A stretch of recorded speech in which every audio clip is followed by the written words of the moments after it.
Hey everyone, and welcome back to the Illumineers Quest podcast, where we talk everything Lorcana. I'm Zach. And I'm Jacob. And thanks for coming on this journey with us.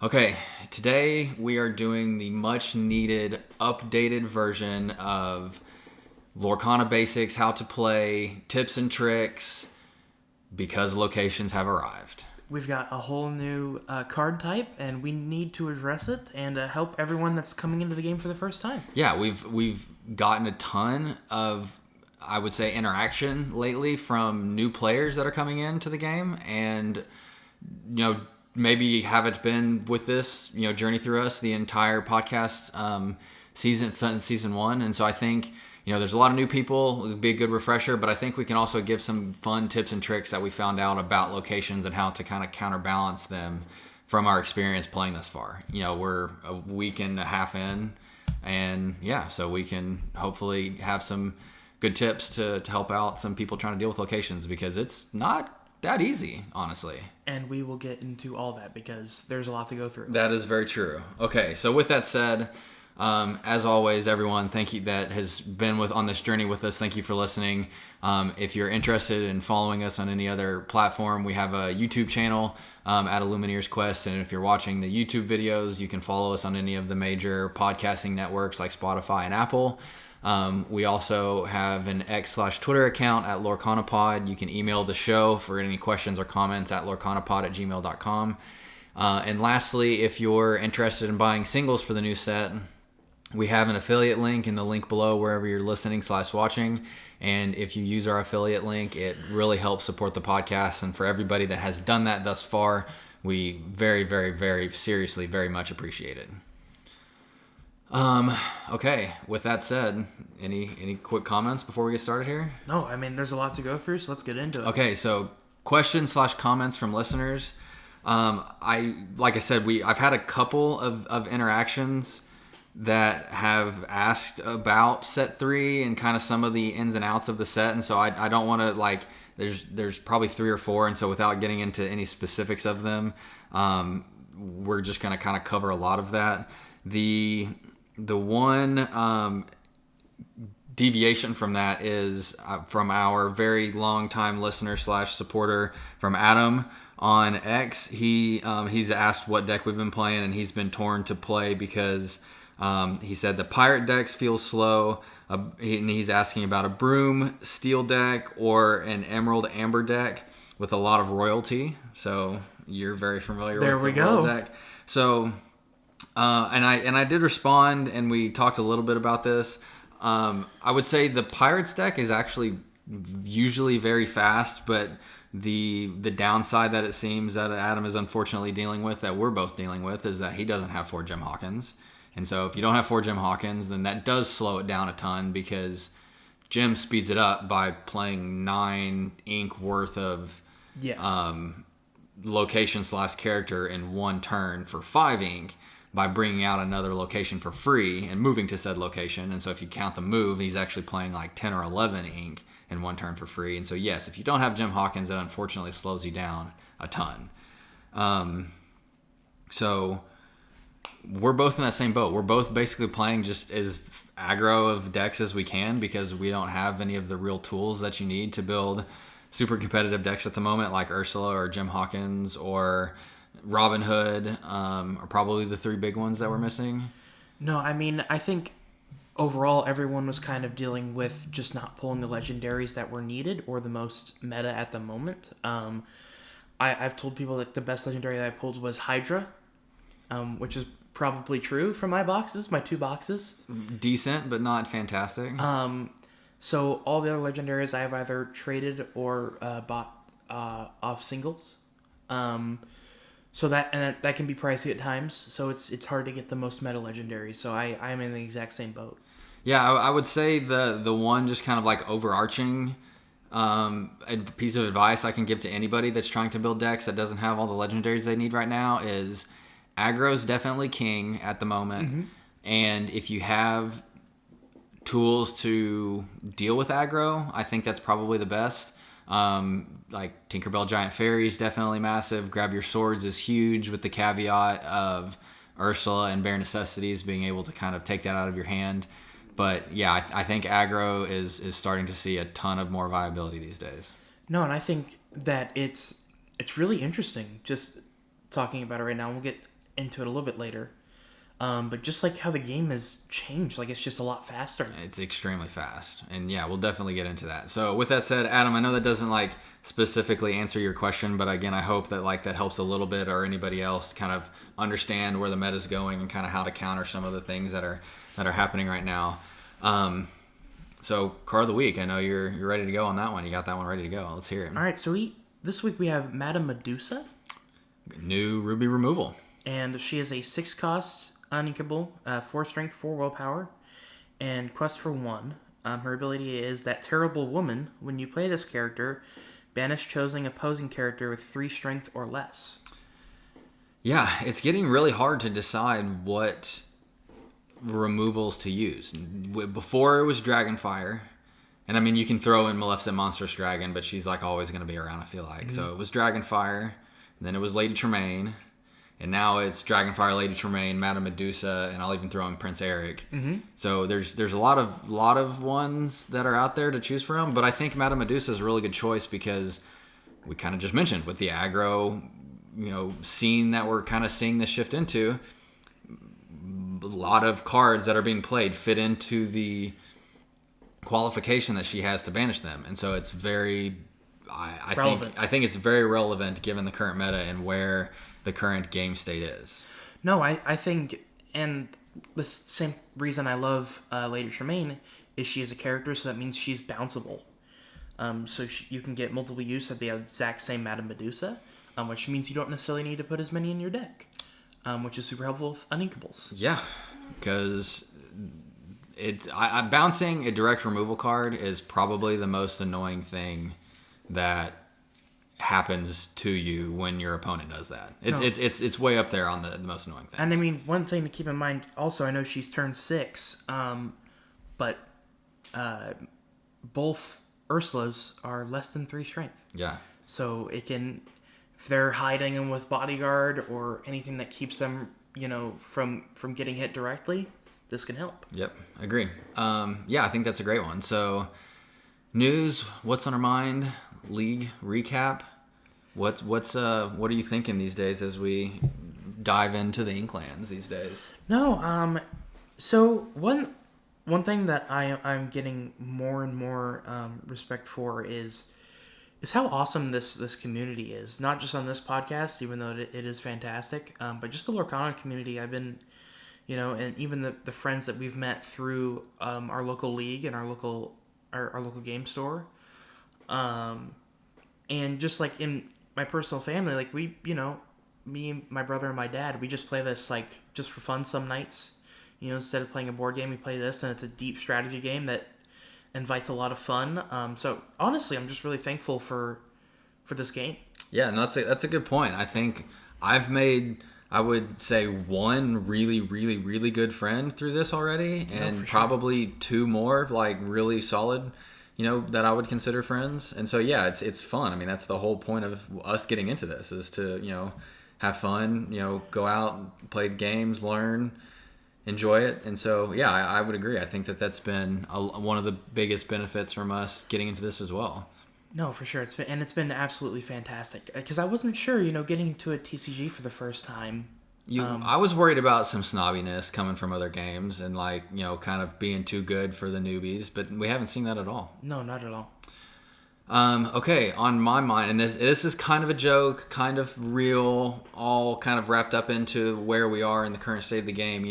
At the end of last set, we definitely talked about the legendaries and how they were kind of underwhelming, for the most part.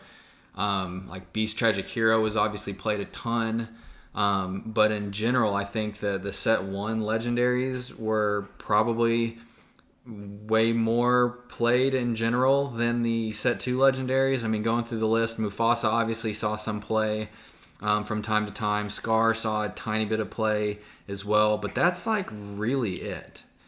I mean, the beast that you mentioned, Beast Tragic Hero, obviously, like that's on a pedestal outside of everything else. But going into chapter 3, we were like, it's like we want some really powerful legendaries. Well, we got them. And now it's kind of annoying because, as we already said, talking to Adam's comment about what to build, you need Jim Hawkins, you need Jafar, you need Kita, you need Ursula, you need Robin Hood. Perdita even throw in there. Perdita is seeing some play already. Like, the legendaries are incredible, and it's impossible to find them because that's what everybody needs to build out these new meta decks that everybody's gearing up for these store championships. So, do I like the super awesome, fantastic, really powerful legendaries? Sure. Do I like that I don't have playsets of the 3 big ones that I want? Not at all. So I completely agree with what you're saying, but there's actually a positive to this, I would say, and it has to deal with buying singles. Is Enchanteds are coming out a lot more than they ever have before. So technically, with most of those legendaries, you could sell a Enchanted and buy a playset. I think we just had good luck with the Enchanteds. I don't think I've seen a lot of people in our local gaming. There have been a ton of polls. That is a good point. I would like to know if there's anybody listening that has opened just a boatload of product, if their pull rates have been the same, because we had extremely good luck this time, and like way better than we have like in any other set. And so I don't know. Maybe he's right. But in general, yeah, I think the legendaries are just hard to come by so far. No, and I think there obviously, like you said, there's negatives and positives to that, but I think overall it is positive, I would say. I mean, the most impactful cards should be legendary. Absolutely. I agree with that. I'm not under any qualms about that by any means. So I'm in the same boat. I think it's overall a good thing. I just don't like that I don't have a playset of Ursula and Robin Hood. I'll just leave it at that, That's fair. That's completely fair. Okay. Any other comments before we get into the main topic here? No, let's do it. Okay. So, a little bit of how to play. We're going to go over like the real basic rules again for the next couple minutes. So, if you've been around the Lorcana scene for a little bit, maybe skip ahead 2 or 3 minutes. But we're going to go over like the real basic rules on how to play, how to set up everything, how to go, and then we're going to get into like the set 3 specific stuff with locations and how locations are changing the game and how to kind of deal with some of that stuff too. So with that said, so yeah, this game setup, each person has a 60 card deck at minimum. You can have more than 60 cards if you like, but you have to have at least 60. You can use 2 inks. So 2 ink colors: ruby amethyst, amber steel, emerald amethyst, whatever the case might be. You can use 2 of them. That's the main like kind of building guide. And there's 6. There's 6 to choose from. 6 inks: amber, amethyst, emerald, ruby, sapphire, steel. So you can use 2 of those 6. And throughout that, you build your 60 card deck given the tools that you kind of want to find, and a lot of the synergies or combos that you can build from those cards. As Jake mentioned, you can bounce Madame Medusa, which is a fun combo because it gives you more value for a single card. Once you've built your deck and you're ready to start playing the game, you start and you draw 7. Both people draw 7 cards. You can look at those 7 cards and you can then decide how many or if any of them you want to discard and draw from the top of your deck to fill out a better starting hand. And then you start the game.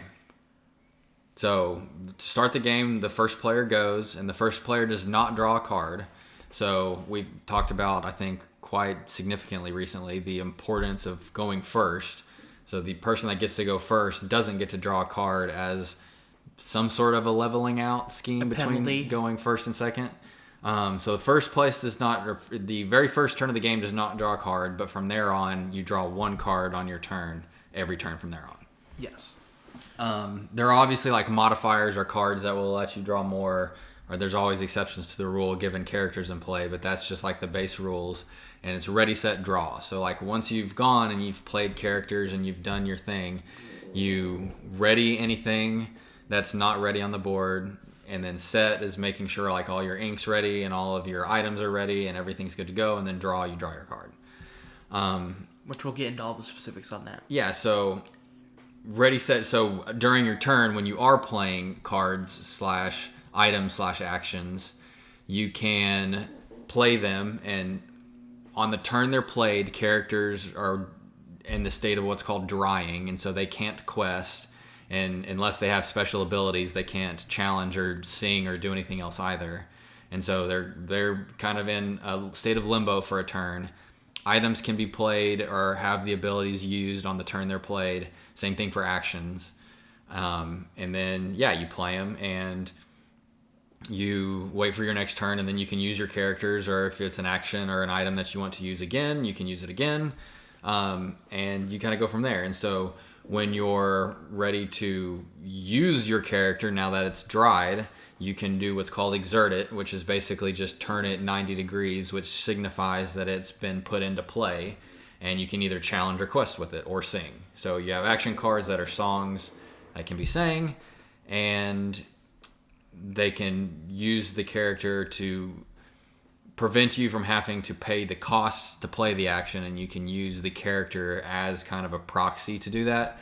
And then you can challenge, and you both characters from each side, yours and your opponent's, take damage at the same time. So if both characters deal 2 damage, then they both deal 2 damage to each other. And if the amount of damage you're dealing is enough to banish them, then the character is banished and leaves the board and goes into your discard pile.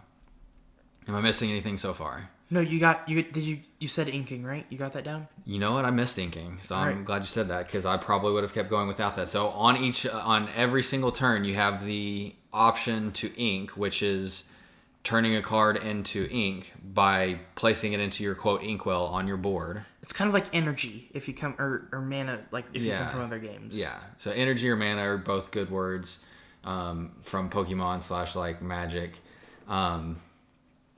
Cards have a given symbol in the top right hand corner if they are or not inkable, and so you have to show your opponent which card you're inking so that they know that it's valid to be inked. And so you can do that once per turn, and so you can build your inkwell over time to be able to play more powerful and better characters. And so once you use it, you exert your ink like you do your characters to signify that you've used it for that given turn. And then you play whatever you're going to play, as I kind of already mentioned, and then you continue on with going back and forth, trying to get to the finish line, which is 20 lore. But unfortunately, not all characters are inkable. There's a symbol in that left corner around the ink cost. It's a gold circular symbol. Yep. And that symbolizes it is inkable. If it doesn't have that, it's uninkable. And you can't put it into your inkwell. So that's kind of the overall, and then to get the point of the game, to the winning status of the game, is to getting to 20 lore. Historically, that's been done through questing your characters. Each character has a given lore amount that they add to your total when they do quest. Now that the game has gotten more advanced, there's items that give you lore, there's abilities that give you lore, there's actions that give you lore, and now there's locations that give you lore, which is the whole reason we're doing this. And so if you left us to kind of miss the basics because you've been with us for a while and you didn't want the basics, and you're back with us and you fast forwarded, locations. So the big difference on locations is they don't have a strength, they have a move cost. So everything about locations is the same, except the strength is now move cost. So they have a cost to play like characters. They're either inkable or non-inkable like characters. They have willpower like characters. They may or may not have lore like characters. The difference is there's a new symbol that's on them that is the cost to move a character to that location. And it's important to have characters that's at different locations, because locations can have certain abilities that are granted to the characters in those locations. So one of the amethyst locations, for example, the Queen's Castle, allows you to draw a card for every character at that location at the start of your turn. So like on Ready, Set, Draw, if you have 2 characters at Queen's Castle, you get to draw 2 cards for free, which is incredibly important. I mean, card draw being probably one of the most important and crucial things in the current game. Yep. Having a location that is helping you with just having cards on there. So you have cards which you need to win the game. And you're drawing cards off of that, which is, insane value. Yeah, the Queen's Castle is one of my favorite locations, if not my favorite location thus far that I've seen. The big difference I think with locations, and we've talked about this a little bit thus far, is the willpower of them is across the board much higher than you see from given characters. I mean, so we'll just go into this here. Like, the Goofy Knight for a Day is a 9 cost, 10 strength, 10 willpower. So it has that 10 willpower at a 9 cost. And then I believe McDuck Manor has 9 willpower. 9 willpower at a 4 cost. So that just kind of tells you what the difference is between locations and characters. Now, sure, locations can't necessarily quest, even though they can gain lore and stuff like that. The biggest difference is they don't have the ability to fight back. Yeah. They're passively on the board, and so they don't have any abilities to banish characters or to deal damage to other characters. But the passive lore is huge. I mean, it's really, and as players of the game right now, all of us are trying to figure out what's the best way to deal with it, and that's kind of what we're getting into here. Yeah, so I mean, I think we can talk specifically about locations a little bit now because that's the biggest change. And so, basic rules out of the way there, which we touched on over 4 or 5 minutes there. Playing locations are crucial because they basically give a clock to any deck, and the potential to have a clock on any deck that's played. I think Ruby Amethyst was so strong last time because of the potential for Spellbook and the potential to add a clock to any given matchup. Mm-hmm. Now with locations, any deck that you play has the potential for passive lore through those locations, putting a clock on your opponent to beat you. No, I think, and even we'll go back to Steel's Song, they had the Sleepy's Flute. Yep. Now those cards, I would say for the most part, those 2 cards specifically, Spellbook and Flute, are kind of non-existent. Pretty dead. Because pretty dead. Locations have completely taken their place. Yeah, so I haven't told you this story yet, so it's kind of an aside, but also an important, I think, tactic, if you will, on locations. I was playing a Ruby Amethyst player, and they had RLS Legacy and Agrabah on the board, and I was winning at the time. I think it was 14-12. I was up, and I had a better board position, and so they be prepared. Makes sense, whatever. That's what be prepared's for. I wasn't playing a deck that could deal with it. But then guess what they did the next 2 turns? What did they do? They be prepared the next 2 turns as well. Oh my gosh. So all they did was keep the board clear to continue gaining that passive lore. And so again, that's the strength of locations, is that they have the ability to put a time limit on the game, as I already mentioned, where you can just keep the board clear, you'll eventually win because you have locations that are gaining passive lore, and if your opponent doesn't, then they're in trouble. And that's the case for me. Is it didn't matter what I did, they just be prepped and it was over. And then they were at 18-14, and even if I played cards the next turn, it wouldn't have mattered because they couldn't have challenged those locations to take them out. And so they were getting the 2 more passive lore regardless, and so it was 20-14, game over. No, I mean, and that kind of goes into what we're kind of going to talk about here is how to deal with them. Now, there's a very specific ink that can deal with this in obvious ways, like Steel being that ink. Yep.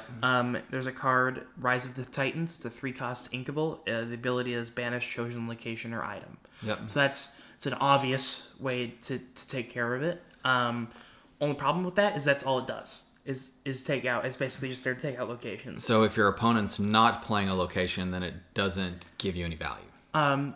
The good thing is it's inkable, which goes in its favor. But other than that, you're not getting anything. Yeah, I think in the current game state, locations aren't so rampant that you have to have something like that in your deck. I think that most of the time, there are a couple really heavy location-based decks, but in general, it's usually 1, maybe 2 locations. And so you're not going to be usually in a board state where you have 3 or 4 locations and you're just freaking out because you don't have enough strength to take them out. So I don't think that one's like the best answer, but it's definitely the most direct one. Then would the best answer be And Along Came Zeus? That's one of them. That's not my favorite one. Okay. I'll tell you my favorite one in a second, but let's hear what Along Came Zeus does. So it's a 4-cost uninkable, and it's a action song in Steel. Deal 5 damage to chosen character or location. So a little more flexible. You get the ability to do it to characters and locations. So I like that a lot because it's not just banish location. It's potentially banish character or potentially banish location. Uninkable, so not ideal, but still anything that deals that much damage is going to have value. So I don't have a problem with that being uninkable if that's something you want to play. But yeah, I think that's a good start. I think anytime you can deal direct damage, especially at a 5 clip, that's going to add a lot of value to you and to your board state. And when it can be sang, that's even more because you don't have to pay the price to get it out there on the board and get it played. For sure. But yeah, I think that's, anytime you're dealing direct damage, that's a good one. We've talked about direct damage, direct removal so many times in the past that doing it to locations is important. And I think it's important that alt inks get more of it, which we're seeing more of. So steel being, I think, as of right now, the most obvious and most in-your-face way to deal with locations at the moment. Yeah, as it was in set 1 with just in general direct damage and characters. For sure. Yeah, that the most was steel as well. So the next option, I think, is to have rush characters. Okay. So like Maui, for instance, he can come in. He's one of the strongest cards, probably one of the most played cards. He's a ruby card from set 1. 6 strength, 5 willpower, costs 5 inkable. And he has Rush, and so Rush is an ability that allows you to challenge the turn it's played. So it doesn't necessarily have to dry like I mentioned a couple minutes ago, but you can go in, you can challenge, and with 6 strength, you're going to take out a decent amount of the locations, probably half of them. And then the other half, you're probably going to do enough damage where you'll have another character on the board that can finish it off if you need to. And Maui will live from that challenge because take no damage. Locations don't deal any damage. Maui on the board with no damage is very scary. 100% it is. And with Ruby, which is the ink that Maui is in, there's potential to ready that up again and challenge the same location to finish it off. That's very good. That's a very good point. LeFou is one of those options. Sort of Virtue or Shield of Virtue is another option. A couple other Fan the Flames, I think, is one of them. Yep. So, yeah, you got a couple options in there to keep them going. There's also the new Captain Hook action that readies all your characters for a challenge. And Maui's Fishhook, or Maui's Hook. Yep. Adds 3 strength to different characters, and if Maui's on play, you get to use it for free. So that's big, because then Maui does have 9 and can take out any location, whatever he wants, if that is on the board. So that's a big one. I think the other option that has been introduced this set are 2 cards that are probably 2 of the stronger cards in the set. Is Bare Necessities, the song from Amber, and Ursula Deceiver from Emerald. I'm making sure I have the subtext right. I'm pretty sure it's Deceiver. Yes, Ursula Deceiver, the 2-cost inkable Emerald card. Both of them have very similar abilities, but we'll go with Bare Necessities first. So Bare Necessities has the ability that says your opponent shows you their hand, and then you, the player, have the choice of banishing any non-character from their hand. So locations, songs, actions, items, they can all be ripped from your opponent's hand and put into the discard pile. That's really strong, especially from like an aggro or wide deck, because you can banish songs like Grab Your Sword that deal 2 damage to everything and usually have massive impacts on aggro decks because most of those characters don't have a lot of strength. Ursula, on the other hand, has the ability that says when you play this character, chosen opponent reveals their hand and discards any song card of your choice. So same thing, but your options shrink to only song cards. So that excludes regular action cards, items, and locations. Correct. So you have a little bit more to deal with from that respect. If you're worried specifically about locations, Ursula's maybe not the best answer. But I think in general, the scariest types of cards in the games are generally songs. No, for sure. I completely agree. And so Ursula, tier list preview, Ursula's might be in a tier of her own. Like there's a potential where she's in a tier above everybody else by herself. And all of this information is within the first 2 weeks or so of Chapter 3. So we could figure out a absolutely busted counter to all of this at some point in time. But as it stands, both Ursulas, Deceiver and Deceiver to All are both incredibly strong, and like you said, in a tier of their own. Yeah, pretty much. So those are also other good options to deal with locations. Ursula not so much, but to deal with songs, which inadvertently deals with locations because that gives your opponent less ability to build a board state, which then they have to kind of focus on that versus building out locations. And then lastly, my personal favorite at the given moment is getting new light from old cards, which we've also talked about being kind of fun, is Merlin Crab. So he definitely saw some play towards the end of chapter 2. Wasn't the most important Merlin, but I think he very well might be the most important Merlin now. So Merlin Crab has the ability to give other characters Challenger +3 when he leaves the board, when he enters or leaves the board. So if you've got a character on board like, I don't know, somebody with 3 strength, 3 strength is pretty normal, or even 2 strength is pretty normal. He comes in, adds 3 strength to that, and can take out anything with 5 or 6 strength, or with health or willpower. It's also a good way to get around. I believe there's an item card that gives locations resist +1. So if you need help getting around that, Vault Door. That's the one I was thinking of. And then the other fun combo with Merlin Crab, which does really dive into the set 2 meta, is Merlin Crab plus Mim Fox. So either having Mim Fox on board and playing Crab, or vice versa, having Crab on board and playing Fox, you can bounce those and add the strength to the Fox, which gives the Fox 7 strength, which is taking out basically anything but McDuck Manor. And Fox has Rush, so she can immediately use it. Turn she's played, just like Maui. So yeah, that's probably my favorite one because it helps build your board. It does a very fantastic job of dealing with the locations, but it also can deal very well against other important characters that might be on board, like the Ursulas, like we talked about, or any bodyguards that might be out there. You're definitely taking out any bodyguard with 7 or 8 strength. And so yeah, that's, I think, a card that should be played in a lot of Amethyst decks these days. Absolutely, I agree. Okay, so locations. What else do we need to know? Like, what else are your thoughts on important tips and tricks regarding locations?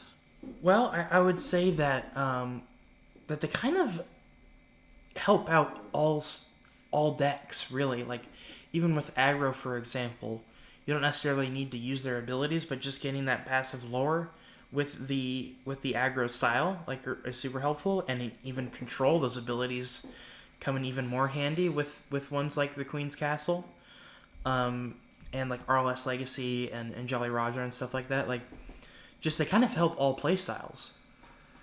I agree, and as we said before, I think it grants the ability for any deck or any playstyle to have that passive lore, to put that clock on that timer on the clock to finish the game.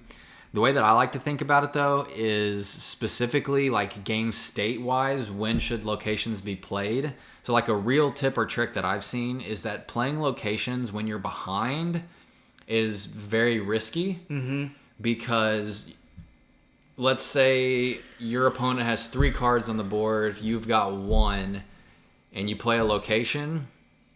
Those 3 cards are going to take out that location most likely, and then you're still behind, and you're not really adding to it.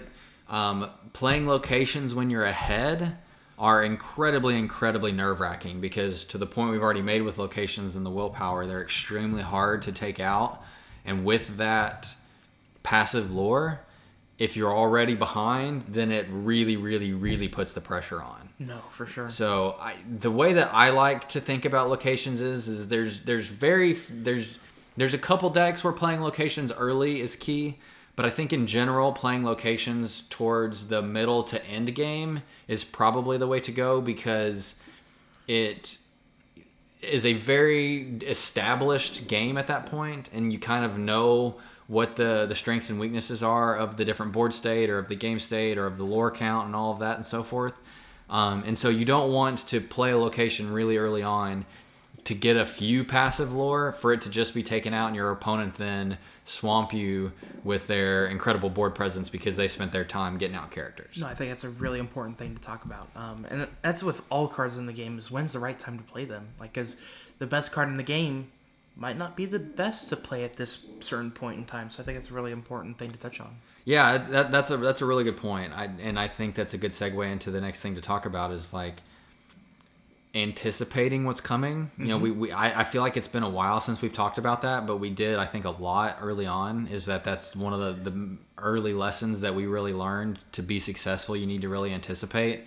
So like, for instance, if you're playing against a Ruby Amethyst deck, and we talked about the Be Prepared example, if you have the Ursula or the Bare Necessities card that can take those songs out of your opponent's deck, and you play that turn 1, which again can't be played. We'll say turn 2, so it's actually a legitimate example.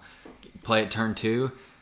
That's semi-impactful because you could potentially take one of those cards out, but it's extremely impactful turn 6 because they very, very likely might want to play at turn 7 and can play at turn 7, so the very next turn, and if you take that out of their hand, then their counter's gone. So the timing of those plays, to your point, is really important. No, and I mean, for those new players, I think the easiest way to kind of get the grasp of what your opponent's going to play is just try to learn the meta. Learn the cards. The cards. Card knowledge is incredibly important. I think one of the easiest things is to find a content creator that's really into competitive that you enjoy, and just kind of follow the meta from there and learn the cards yourself. I think all those things, also your local meta, it depends on that a lot as well. That's very important. Yeah, I mean, with the new organized play and store championships coming out for set 3, it's obviously important to know the overarching meta, but to understand what the people are playing in your local store that you're trying to win the championship for, it's just as important. And I think it seems overwhelming and a lot at first, which it can be. But I think once you kind of break it down, take it piece by piece, it gets a lot easier, especially the more your understanding of the game grows, the more overwhelming it kind of goes away. Yeah, and playing. I mean, I think, you don't have to put a ton of pressure to just like understand everything at one time. I mean, if you just continue to play, I mean, that's how we've learned everything, is just from Absolutely. playing and having that experience. And so the more you can just do that and jump in, you'll have a lot more success. 100% agree. Last, like, really solid, big time Mondo brain tipper trick for chapter 3. I'm way overselling this. It's really not that big of a deal. We kind of already touched on it, but I just want to make sure we're all kind of in the same page here. Know the meta. We just mentioned that, but within that same realm, the meta is very much shifting aggro, and we've said that too. And so kind of touching on the different deck types and styles, aggro just means aggressive. So aggressive in the sense of like you're trying to go really fast. You want to get quests as much as you can, get as much lore as quickly as you can, and get to the 20 finish line as fast as possible. Like, that's the goal. It's just go, go, go. Mm-hmm. You've also got mid-range decks, which are not quite as fast as aggro or aggressive decks, but they have tools that can deal with the quick decks. They have some tools that can go against the big late game decks, also known as control, which I'll talk about in a second. And so if you're kind of a mid-rangey person, you want to finish the game out kind of quick, but you're not going to have all the tools to finish it out really fast. And so you're going to be able to deal with some of those oppressives from the aggro decks pretty well, but then you're going to have some more tools in your bag later on to finish it out strong. For sure. The new one that I've seen a ton of recently because of the Ursulas is tempo decks. You may or may not have heard that word yet, but you definitely are familiar with it. So tempo decks are very much about building the pace of play around the way that you want to. So like Ursula, for instance, the Deceiver of All, the legendary Ursula in Emerald, this set, the 3-cost inkable with 2 strength, 3 willpower, allows you to double sing songs, and that grants you tons of tempo in whichever way you're doing it. If you need cards at that point, you can, sing Friends on the Other Side, draw 4 cards. If your board state is worse than your opponent's, you can double sing Mother Knows Best and bounce 2 cards back to your opponent's hand so that your board state is now in a much better position. So basically just speeding up the game in your favor. Maybe not even necessarily speeding up, but just changing the landscape of the game in your favor. Because it's not necessarily about speeding up necessarily. It's more about creating the speed that you're looking for. If they're going really fast and they're trying to outquest you, then you slow them down by bouncing their characters back. If they're trying to beat you by making you discard cards, like with Bucky and Prince John, then you just draw 4 cards and you put the tempo back on your side because you stopped what they were trying to do. If they're more of a control or late game deck, then you can either deal direct damage by double singing a card potentially. If you're playing steel, you can bounce their characters back to clear their board to allow you the room to continue questing to get further out ahead. And so it's mainly about giving you the reins to what you want to do. For sure. And then lastly, the most prominent one that's been thus far with the Ruby Amethyst meta is the control deck, which is very much a late game deck, which is take on as many punches and blows as you can early on, and then have all of the tools for a late game once you've got 7, 8, 9 ink to just decimate your opponent with direct board removal, direct damage, big lore hitters that can quest for a ton, and all of the tools that come with that. So, and I mean, most well-built control decks, if you get to the late game, you're not playing a late game deck, you're kind of done for the most part. Yeah, if you're playing a control deck and your control deck opponent has 10 ink and 6 cards in hand, you might as well just chalk it at that point. Absolutely. But yeah, so that's kind of the biggest thing, I think, tempo-wise, using that kind of key term these days again. Locations have sped up the game in one sense because they're adding a lot of passive lore, and so 20 lore isn't near as hard to get to as it was in the past. It also creates a lot of advantage because they're so hard to remove. So if you're playing them, again, as I mentioned, when you're ahead, then they have to deal with that because you're already ahead, and so they can't just let that passive lore continue to generate. And so utilizing the locations in a way where it most benefits you is the most graciously outcome scenario, I think, if you're using them in those ways. But in general, yeah, locations are just another tool to add abilities to your characters that may not other have them. So if you don't have a ton of card draw in your deck, and we talked about the Queen's Castle, you can move your characters to the Queen's Castle location to make those characters that don't draw cards into characters that draw cards. So kind of filling some of those gaps that your decks may have by adding new abilities to cards that don't have them is another way to kind of think about it. If you need card draw, then you add Queen's Castle. If you need evasive / ward to, give your cards more protection, Fang River City, RLS Legacy, both really good options because they grant your cards those ability when they're moved to them. So I think that's another good key way to think about it is to grant characters abilities that they otherwise wouldn't have to give them new life. Absolutely. I think that's all I got. Is there any big things we missed this set that need to be discussed? No, I mean, for the most part, I think one of the main things that just catches my eye is how much Chapter 2 was really interesting because it mostly just added on to the already meta decks. It didn't really add a new meta deck for the most part. This one, Chapter 3, is creating whole new decks completely, and that has to do with locations, that has to do with Ursula, has to do with cards like Jafar.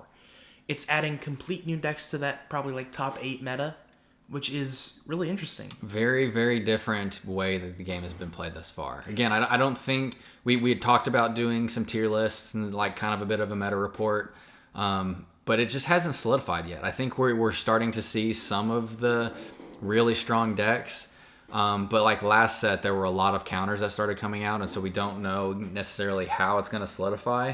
So yeah, look out for some tier lists coming out in the near future, and some meta reports to see what the really strong decks are. If you're trying to win your store championship, those will be good.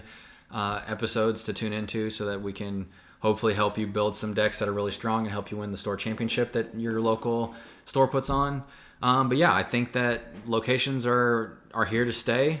There was not looking forward to them at first. I think they're really fun and add a good new dynamic to the game, but shouldn't be played all the time. Very sparing, not sparingly, but very strategically and very, tactically, and you'll have a good time with them. Absolutely. All right, I think that wraps it up for this episode. Any final word? No, to all the newcomers out there, I hope you enjoyed the game. It's a lot of fun. And thank you for listening to this episode. Yeah, appreciate it. As always, everyone, thanks for tuning in. And if you have any questions, please shoot us an email at lorcanapod@gmail.com, and we'll catch you next time. Bye, guys. Thank you.